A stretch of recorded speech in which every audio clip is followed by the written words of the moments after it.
Well, that's what the sky looks like at about 9 a.m. in the middle of a 15% hatch tornado risk.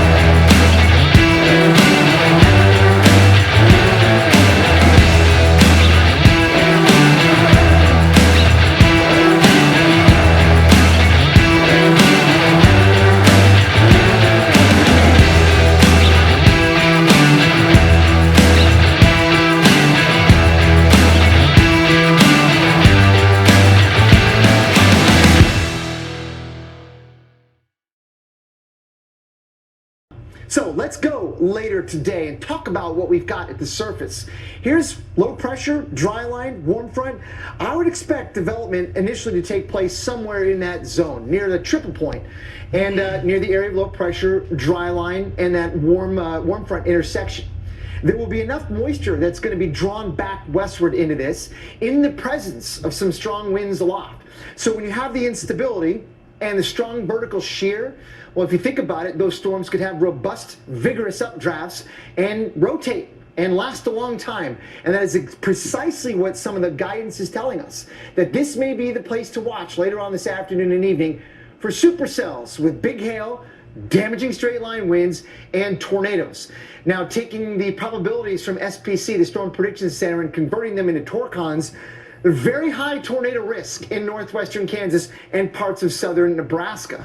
And just to show you one last graphic on the timing of all this, it's not going to be until about 4 or 5 o'clock in the afternoon, maybe a bit later. But when we get those storms going, they're going to be severe, grow quickly, and then maybe evolve into a cluster of storms with a damaging wind threat across parts of the central plains overnight and early tomorrow morning. Well, we're heading to northeast Colorado today, and the expectations from most of us is that there will be discrete supercells earlier on, meaning 4 to 5 p.m. We're hoping with the thousands upon thousands of people that are coming today that they'll go off into Nebraska with the first few, and that we can have some storms to ourselves. But yeah, long tracked discrete supercells are definitely possible today. Hoping that we don't get into some very large hail, because that's a very, very big possibility. There's a moderate risk from the Storm Prediction Center put out, currently a 15% hatch tornado risk, which is the highest risk we've ever chased as a group last year and this year. But if the whole line goes up, it goes up, and I'm just guessing that we'll have to haul after that, but we'll see. Stuff is already popping off about 50 miles away from here, so should be an interesting day to say the least.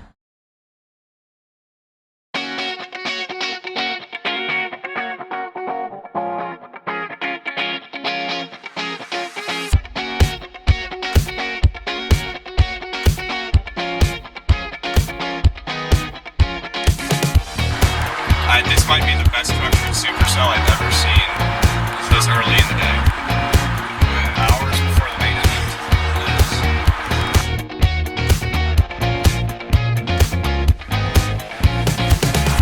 Look at this. It's back up to line size. With the tag or with the report? With the tag. Okay. That's really amazing.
just after noon Mountain Time. We are heading west on US 34, approaching the town of Yuma, Colorado. We are monitoring satellite conditions right now on this potentially large-scale severe weather outbreak across the central high plains down into the central plains of the United States, from Wyoming all the way down into the Texas Panhandle. And our current target is going to be northeast Colorado. We see a very nice instability axis nosing in right into southeast Wyoming, but it's really going to be pulling in all this moisture into this narrow warm sector right into Colorado. This is the hallmarks of a classic central to high plains severe weather outbreak with all modes possible. Specifically, the SPC has kept the 15% hatch tornado verbiage in there with long trek violent tornadoes possible. Everyone's heading down to Kansas along the warm front. Looks like it's slowly eroding, or at least the environment down there is slowly eroding. They're above 4,000 joules per kilogram of instability down there. So storms are going to be going crazy all across the plains today. I think we have a really good chance here of discrete modes into northeast Colorado with our upslope flow and really good shear vectors supporting long track supercells and good stream wiseness in the lowest levels to support tornado genesis. How we doing, guys? How we doing, Team Bobcat? Oh, great. Just amazing. We're just waking up from nap time. Yeah, Team Bobcat is well rested. Team Bobcat is ready for convective initiation. Jeez. Yeah, nothing's happening in Kansas today. Everyone get up to Colorado as soon as you can. Kansas is gonna be a big bust, no matter what's happening by Hayes right now. Hopefully our Airbnb in Hayes is not either completely destroyed by hail or by flooding. We're vibing. We're doing well out here right now. Oh yeah. This van. We straight vibing. You're not tipping my chair over with my Arizona in it. Nuh-uh. Nuh-uh, not today.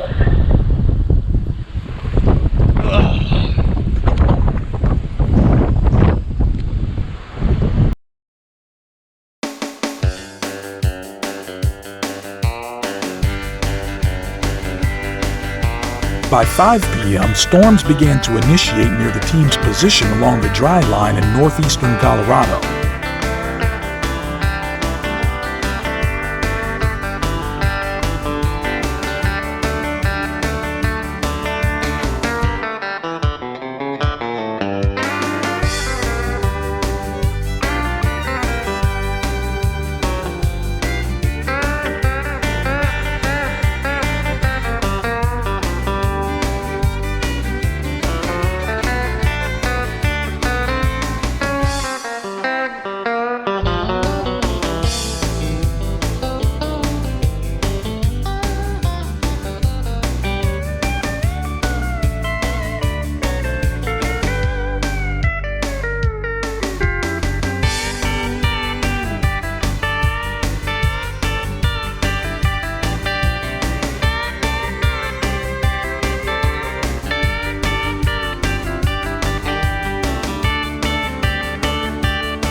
It soon became evident to the chase team that this thunderstorm was developing into a line and losing its tornado potential. With the closest supercell over a 2-hour drive away, the chase was called for the day. And while our chase team ended the day without a tornado, many other chasers struck gold only 100 miles to the east. Severe thunderstorm warning for northern Bucks Butte County in the Panhandle of Nebraska, southern Dawes County in the Panhandle of Nebraska.